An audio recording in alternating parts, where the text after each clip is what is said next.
प्राचीन काल में सत्यव्रत नाम के एक राजा राज करते थे। वो प्रतिदिन पूजा पाठ किया करते थे। उनके पास किसी भी चीज की कमी नहीं थी। वो धन दौलत से लेकर हर प्रकार की सुविधा से समृद्ध थे।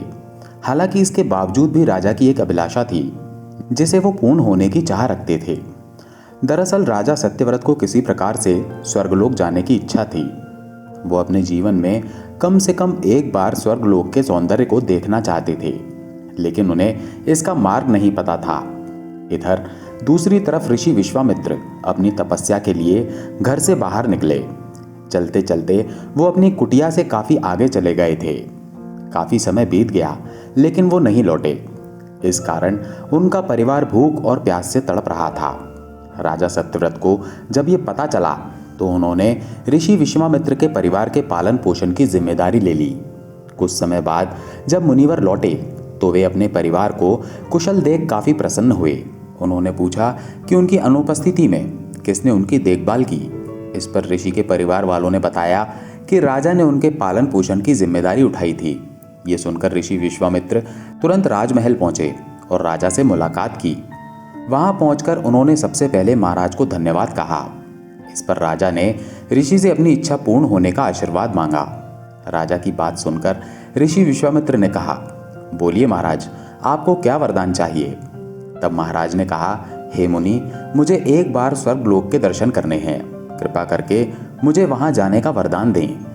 राजा की प्रार्थना सुनकर ऋषि विश्वामित्र ने एक ऐसा रास्ता बनाया जो स्वर्गलोक की ओर जाता था। ये देख राजा सत्यव्रत बहुत खुश हुए। वो तुरंत उस रास्ते पर चल पड़े और स्वर्गलोक पहुंच गए। यहाँ पहुंचते ही इंद्रदेव ने उन्हें नीचे धक्का दे दिया, जिसके कारण वो सीधे धरती पर जा गिरे। राजा सत्यव्रत ने तुरंत सारी घटना ऋषि विश्वामित्र को बताई। राजा की बात सुनकर ऋषि विश्वामित्र गुस्से से आग बबूला हो उठे। उन्होंने तुरंत सभी देवताओं से इस बारे में बात की और इस समस्या का हल निकाला, जिसके बाद राजा के लिए एक नया स्वर्गलोक बनाया गया। नए स्वर्गलोक को पृथ्वी और देवताओं के स्वर्गलोक के बीचों बीच स्थापित किया गया था, ताकि किसी को परेशानी न हो। नए स्वर्गलोक से राजा सत्यव्रत तो बहुत खुश हुए, लेकिन विश्वामित्र को एक चिंता लगातार सता रही थी। उन्हें डर था कि नया स्वर्गलोक कहीं जोरदार हवा के कारण गिर न पड़े। अगर ऐसा होगा तो राजा सत्यव्रत दोबारा से धरती पर जा गिरेंगे। काफी सोच विचार के बाद ऋषि विश्वामित्र को एक उपाय सूझा। उन्होंने नए स्वर्गलोक के नीचे एक बहुत लंबा खंभा लगा दिया ताकि उसे सहारा मिल सके। ऐसी मान्यता है कि नए स्वर्गलोक के नीचे लगाया गया खंभा एक विशाल पेड़ के तने के रूप में बदल गया।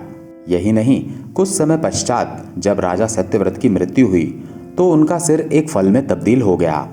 तभी से इस खंभे को नारियल का पेड़ कहा जाने लगा, जबकि राजा का सिर नारियल के रूप में जाना गया। यही कारण है कि नारियल का पेड़ इतना लंबा होता है।